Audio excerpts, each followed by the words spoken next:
A couple discovers that they can duplicate organic things on their soil, while a hopeless romantic sees a chance to win the heart of his dream girl because of the appearance of their doubles.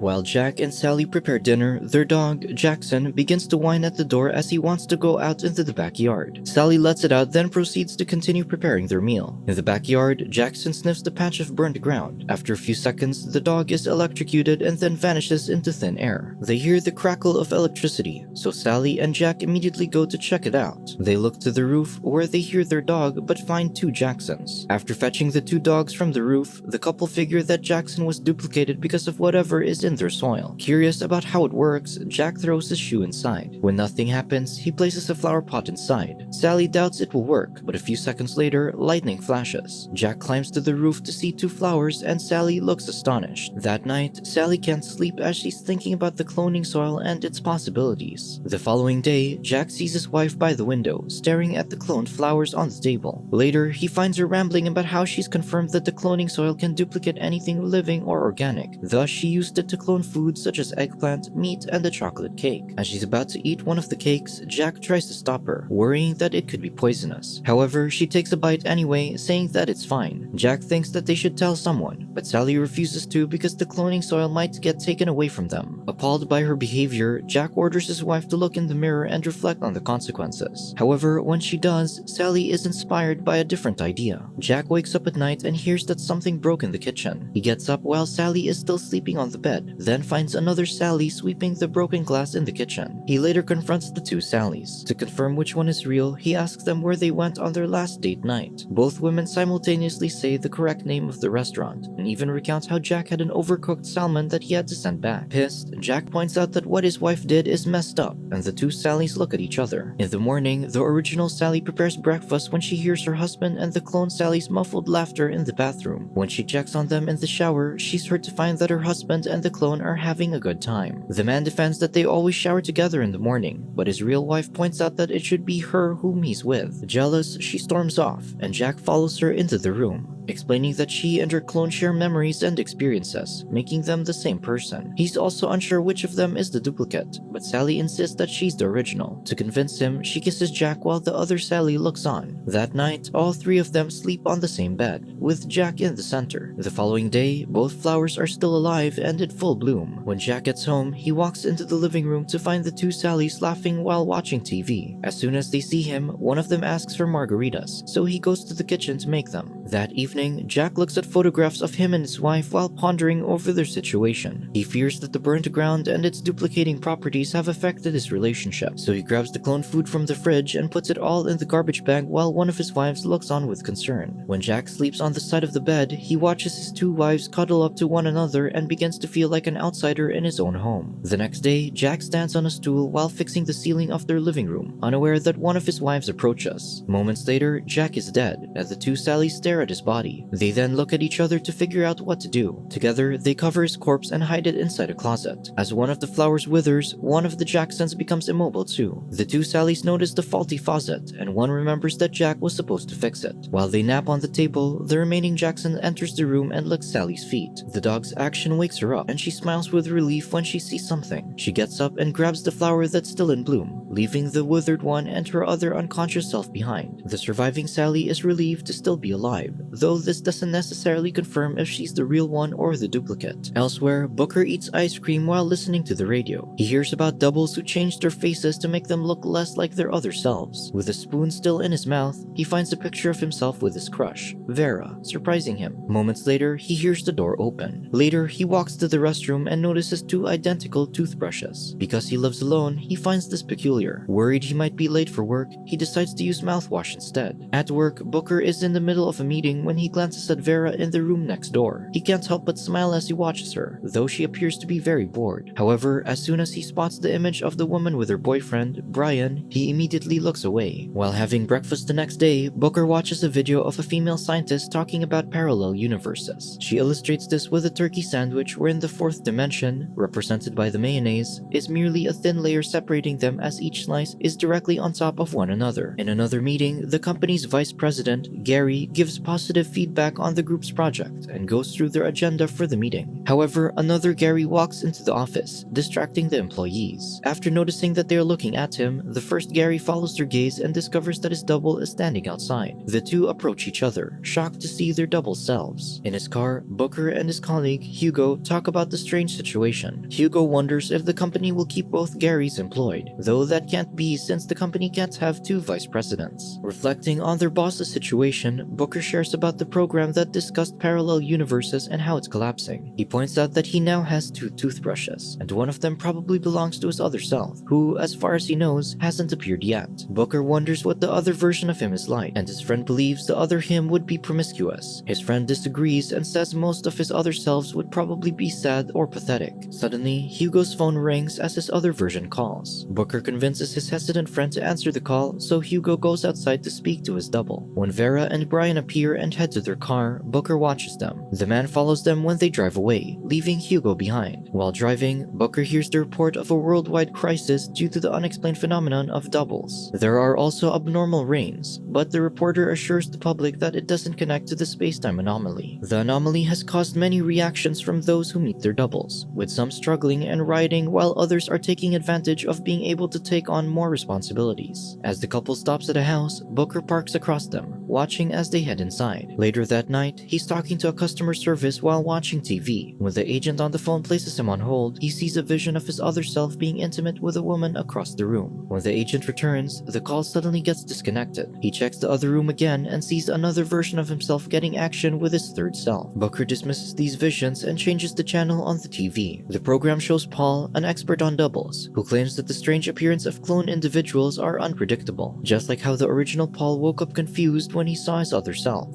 The next day, Booker awakens to the news that Brian has been arrested for homicide after killing his double, who was asleep with Vera. The reporter adds that this is another sad case of mistaken identity and the third double-related murder incident. Upon hearing his dream girl's name, Booker gets worried. Vera also doesn't arrive at work that day, concerning him further. During their break, Hugo and Booker discuss Brian and Vera's situation. The former heard that the original Brian was shocked about killing his other self, so Booker realizes it'll be challenging to have a double. Hugo affirms that the minds of the double and the original self are connected. He adds that even the court didn't know how to charge the case because the man killed his counterpart, not another person, so it's a loophole in the system. Booker then shares about last night when he saw visions of his double being intimate with a random woman and another version of himself. Hugo thinks this is interesting, but his buddy is embarrassed about it. He diverts Booker's attention to a broader horizon, such as multiple hells, and suggests that the situation would be difficult to accept if they were religious. Hugo then imagines the chaos ensuing if a parallel universe collides with hell. Later that night, Booker calls Vera, but her number is disconnected. The next day, Booker continues to worry about Vera, but Hugo reassures him that the woman is just recovering from the event. When Hugo sees Gary approaching, he attempts to escape, but the man orders him to do something. Hugo tries to get out of it by claiming that this version of Gary isn't his boss, so he walks out while the other man follows behind him. Booker then sees the other Gary with Vera and quickly returns to his chair. However, he overhears that she's another version of his crush, who's now taking over the original Vera's job. The boss then walks up to Booker and asks him to help the new Vera adjust to their environment. Seeing his chance, Booker walks up to Vera and asks her to lunch, and she agrees. During lunch, the man cannot tear his gaze away from the woman. Eventually, they reach the point where they're at ease with one another and start having fun at work. One night, Booker reveals to Hugo that he's in love with Vera, even though he has only been on 2 dates with her. When Hugo expresses his concern that his friend is moving too quickly, Booker reassures him that his feelings are real, as if it feels like he has known Vera for longer. To show his support, Hugo offers a toast to his friend's new relationship. After that, Booker and Vera pass the time in his car by playing word games. The two are just starting to get to know each other when suddenly the woman kisses him. On their way to Booker's house, they discuss 5 people they would like to spend dinner with while eating ice cream. They arrive at his house, only to find another Booker standing there with a spoon still in his mouth and a photo of them in his hand. The double Booker drops the cup of ice cream while the couple falls silent, as their night and lives have just turned awkward.